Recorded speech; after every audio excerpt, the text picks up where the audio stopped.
So I'm going to introduce to you the first storyteller of the night. His name is Cesar Bustos. He comes from Mexico and he has a great story to share with you.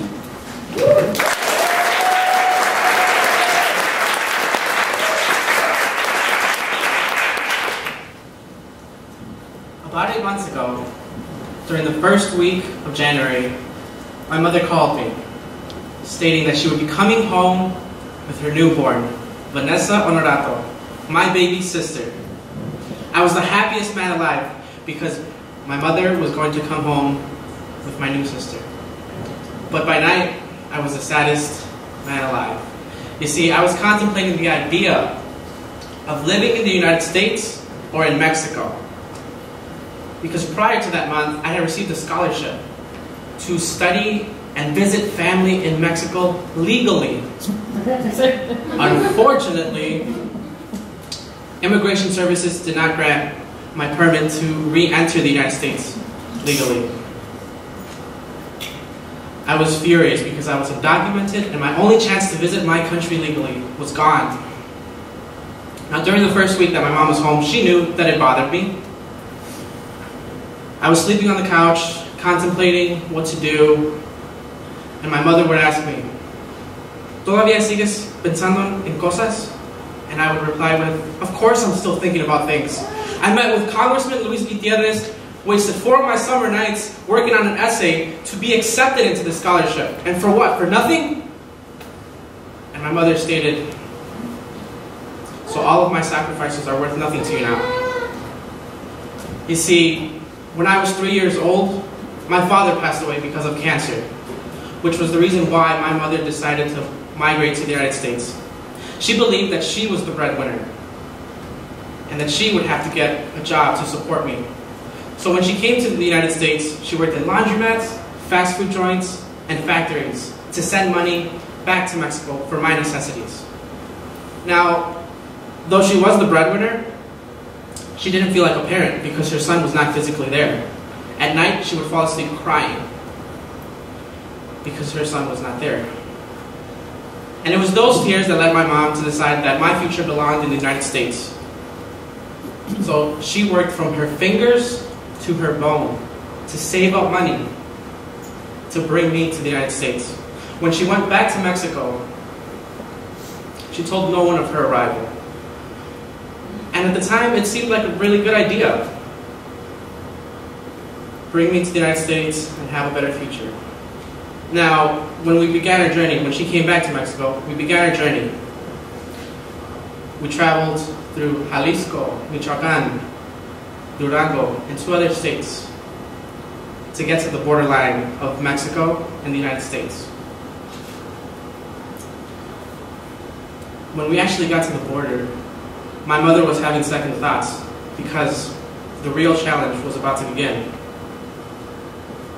My cries of misery. I cried out a lot. During our first day in the desert, I was crying, telling my mom, "Yo no quiero ir a Chicago, I don't want to go to Chicago." And my mother would reply, "Cesar, you don't even know where Chicago is." And I would cry and cry until the coyote, the person who smuggles people over the border, began to shout at my mom, "Will someone please shut that baby's mouth? I specifically said not to bring children." And I cried even more. "Yo no quiero ir a Chicago." And my mother told me, "Be quiet, please, or we're going to get caught." And as we continued our journey for another 2 days, I kept crying because I was a child, a 3-year-old child. Now, on the night that our journey was about to end, I can remember specifically what happened because I was actually quiet. We were hiding behind a dried up bush at 5 in the morning with 12 other people waiting for an Astro van to pick us up. And as the Astro van pulled in, the coyote yelled, "Hurry up and get inside the car!" It didn't matter how we sat, just as long as we got in. I was quiet the whole time because I was scared. It wasn't until that moment that I knew the purpose of our journey. It was either get caught or stay quiet and lead to a land with better opportunity. And I remember sleeping in the car, just scared, looking at the illuminated road that the car provided. And then I fell asleep. And the next time I woke up, I was being carried out of the taxi. And my mother told me, "Ya llegamos, estamos en Chicago. We have arrived. We're in Chicago." And in that moment, I realized, I stepped back into reality, and I told my mom, "You know what, Mom? You're right. I'm not going to let your sacrifices go in vain. I'm going to become more independent, and I will do this by filing my own DACA application." Now, for those of you who don't know, DACA is a temporary work permit that allows me to work legally in the United States. I told my mom that I would file this application on my own. So I did. 2 weeks later, I called Catholic Charities, which is an organization that helps you file this application. I set up an appointment, I gathered mail, report cards, anything that could validate that I haven't left the US.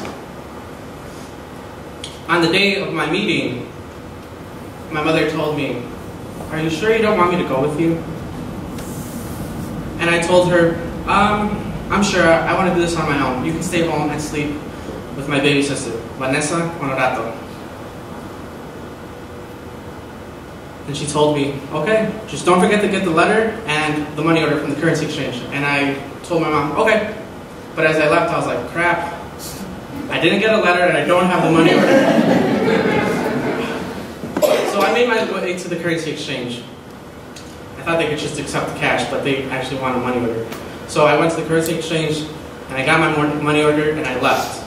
After I left, I went to the police station, and I was nervous because there's this theory that if you speak to police, you could have there could be a possibility of being deported.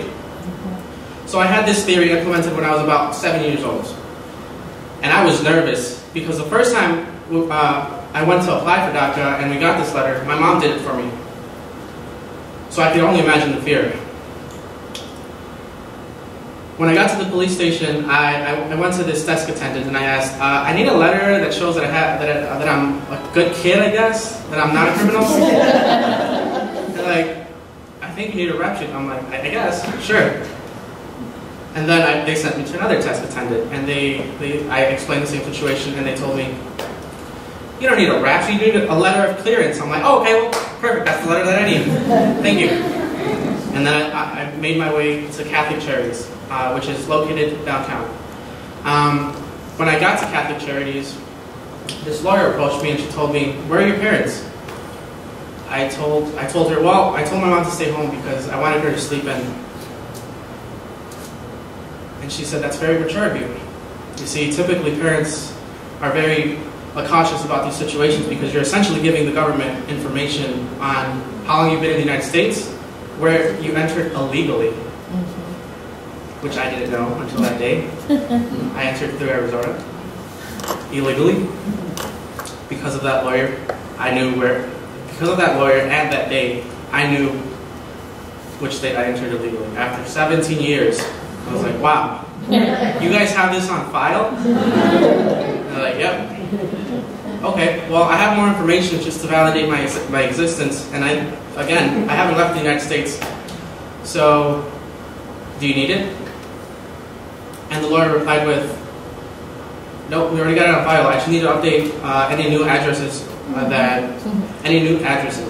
So if you've moved within the previous year, you need to let me know."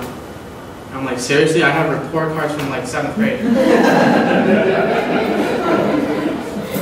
And she told me, "I just need to ask you one more question. Why is DACA important to you?" "Because it's an essential component to my identity." And that was it. I left Catholic Charities, leaving a bold statement. But I also left that day knowing that I wanted to be a lawyer, so I can set an example for my baby sister, Vanessa, so that she could become a lawyer in the future, to show my mother that her sacrifices were worth it and more. Thank you.